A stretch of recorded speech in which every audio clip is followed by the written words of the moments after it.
Hello friends, எல்லாரும் எப்படி இருக்கிறீங்க? நல்லா இருக்கீங்கன்னு நினைக்கிறேன். நான் நல்லா இருக்கிறேன். நாங்கள் இன்றைக்கி வந்து ஒரு ஸ்ட்ரீட் ஃபுட், ஒரு இந்தியன் ஸ்ட்ரீட் ஃபுட் தான் செய்து பார்க்க போகிறோம். இந்த பாவ் பாஜி மசாலான்னு சொல்லி இந்த பன் எல்லாம் பட்டரில் இந்த ரோஸ்ட் பண்ணி மரக்கறி எல்லாம் போட்டு ஒரு கூட்டு மாதிரி கறி மாதிரி ஒன்று செய்வாங்க. நல்லா டேஸ்ட்டாக இருக்கும். ஒரு சட் ஐட்டம் மாதிரி. ஸோ அந்த அந்த ரெசிபி தான் நாங்கள் இன்றைக்கி செய்து பார்க்க போகிறோம். வாங்க வீடியோக்குள்ளே போகலாம்.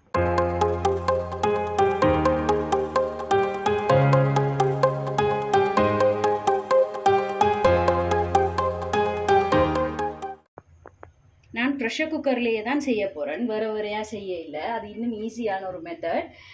கொஞ்சம் எண்ணெய் போட்டிருக்கணும். ஒரு 2 டேபிள் ஸ்பூனுக்கிட்ட எண்ணெய் போட்டிருக்கிறேன்.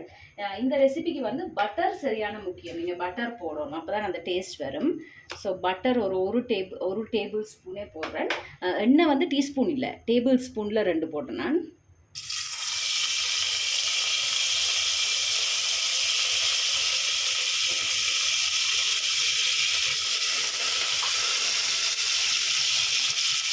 ஒரு 2 பெரிய வெங்காயம், நல்ல பெரிய வெங்காயமாக 2 எடுத்து சாப் பண்ணி வச்சுக்கிறேன். சாப் பண்ணுறதுக்கு வந்து 7மான அளவு சின்னதாக சாப் பண்ணுங்க.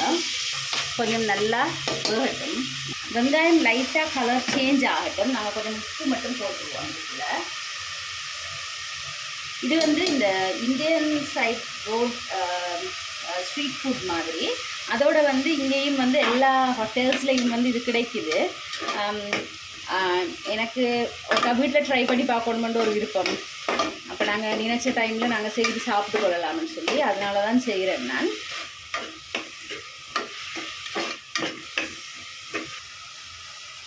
கொஞ்சமாக வெங்காயம் நல்லா கலர் சேஞ்ச் ஆகிட்டுது. இந்த டைமில் 2 பெரிய தக்காளி, நல்ல பெரிய தக்காளி 2 வெட்டி வச்சுருக்கேன். அதையும் வீட்டில் போட போகிறேன்.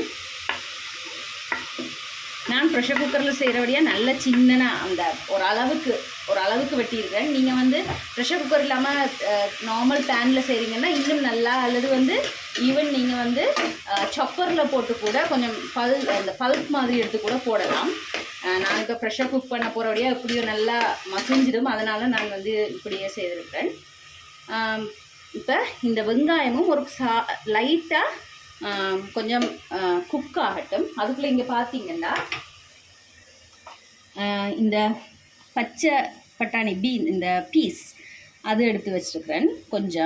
கொஞ்சம் மீன்ஸ் ஒரு 1/2 கப் அல்லது ஒரு 1/4 கப். ஏன்னா நாங்கள் ஃபியூ வெஜிடபிள்ஸ் போடுறபடியாக நிறைய போட்டால் நிறைய வந்துடும். ஸோ இது வச்சுருக்கிறேன். அடுத்தது வந்து காலிஃப்ளவர்.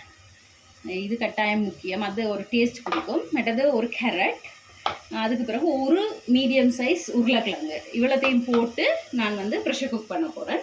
பார்க்கலாம் அப்படியே. ஒரு 2 மினிட்ஸ் சும்மா மூடி போட்டு நான் தக்காளியை வேக விட்டுருக்குறேன்.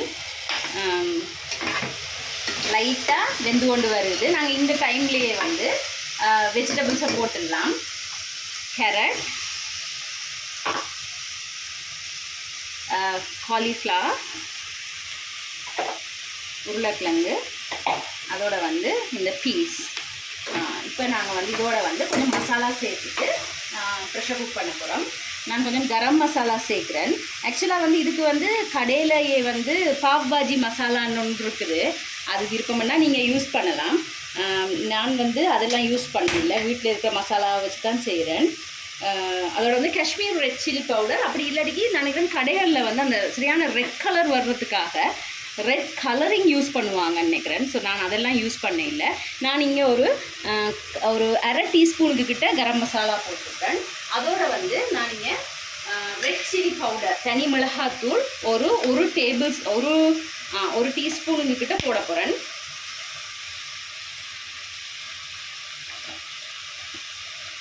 ஒரு டீஸ்பூனும் கொஞ்சம் கூட போட்டிருக்கேன். உங்களோட உரைப்புக்கு ஏற்ற மாதிரி நீங்கள் போட்டுக்கொள்ளுங்க. அதோட வந்து இந்த மரக்கறிக்கு தேவையான உப்பு இவ்வளோத்தையும் போட்டு ஒரு நல்லா மிக்ஸ் பண்ணிவிட்டு கொஞ்சமாக தண்ணி விட்டு நான் வந்து ஒரு 3 விசில் அல்லது 4 விசில் விட்டு எடுக்க போகிறேன். உருளைக்கிழங்கு நல்லா வேகணும், உருளைக்கிழங்கு கேரட்டும் நல்லா வேகணும். அப்போ ஒரு 4 விசில் விட்டு எடுக்க போகிறேன் மீடியம் ஃப்ளேமில்.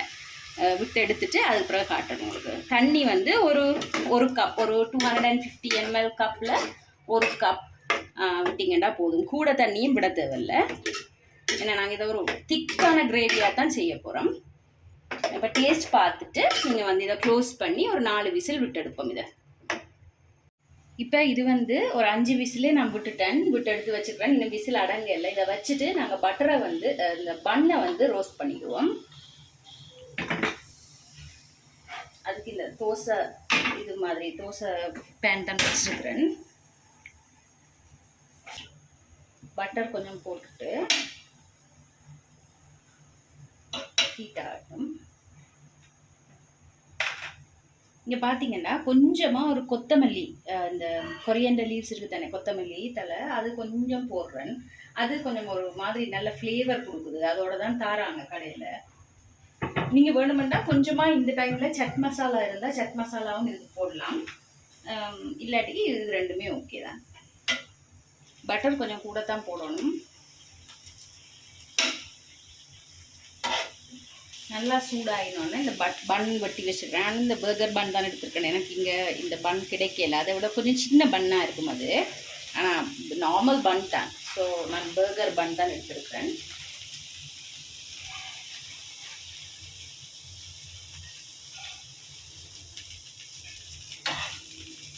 நல்லா 2 பக்கம் டோஸ்ட் பண்ணி எடுத்துருவோம். பார்த்தீங்கன்னா பன் வந்து நல்லா டோஸ்ட் ஆகிட்டுது. இப்போ இதை எடுத்துருவோம். இதே மாதிரி எல்லா பன்னையும் செய்துட்டு இதை காட்டுங்க. இங்கே பார்த்தீங்கன்னா நான் ப்ரெஷர் போனோன்னா ப்ரெஷர் குக்கர் எடுத்துவிட்றேன். கொஞ்சமாக தண்ணி கூட இருக்குது. ஸோ அதனால் ஓப்பன் பண்ணி விட்டுருக்குறேன். நல்லா அவிஞ்சிட்டுது மரக்கறியெல்லாம். இதுக்கு பிறகு இதை நாங்கள் ஸ்மாஷ் பண்ணியோ அல்லது ஒரு ஹேண்ட் பிளெண்டரால் ஸ்மாஷ் பண்ணியோ எடுக்க போகிறோம். நான் அதை காட்டுறேன். பண்ணை எடுத்து வச்சுட்டு அடுத்தது என்னென்னு பார்ப்போம். இங்கே பார்த்தீங்கன்னா இப்படி தான் இருக்குது அந்த மசாலா. இதை நாங்கள் லைட்டாக ஸ்மாஷ் பண்ணி விட போகிறோம். நான்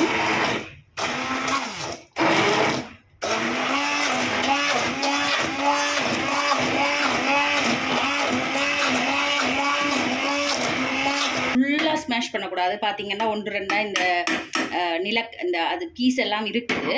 ஸோ அப்படி தான் ஸ்மாஷ் பண்ணணும். இப்போ தான் சாப்பிடக்க நல்லா இருக்கும். நல்லா சர்வ் பண்ணிடலாம். உப்பு எல்லாம் செக் பண்ணி பார்த்துட்டு சர்வ் பண்ணிடுங்க. எனக்கு எல்லாம் ஓகேயா இருக்கு. லைட்டாக கொஞ்சம் உப்பு போட போகிறேன் நான்.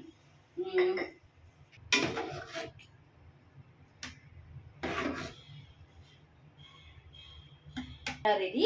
இப்போ நாங்கள் இதுக்கு வந்து கொஞ்சம் கார்னிஷிங் தான் செய்ய போகிறோம். இதில் வந்து அந்த பட்டர் டேஸ்ட் தான் வந்து என்ஹான்ஸ் பண்ணும். ஸோ பட்டர் கொஞ்சம் வைப்போம்.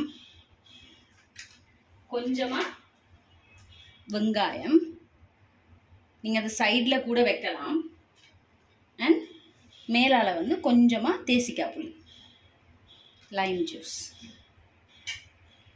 So road style street food style pav bhaji masala ready ஆகிட்டுது. நீங்களும் இதை செய்து பாருங்க. வீட்டில் எப்படி வந்துச்சுன்னு சொல்லி எனக்கு கமெண்ட் பண்ணுங்க. நான் இதை உங்களுக்கு இப்போ சாப்பிட்டு காட்டுறேன். வீட்டில் செய்த பாவ் பாஜி மசாலா வாங்க சாப்பிட்டு பார்ப்போம் எப்படி இருக்குன்னு சொல்லி. ஒரு வெங்காயம் இந்த பட்டரில் கொஞ்சம் இப்படி எடுத்துட்டு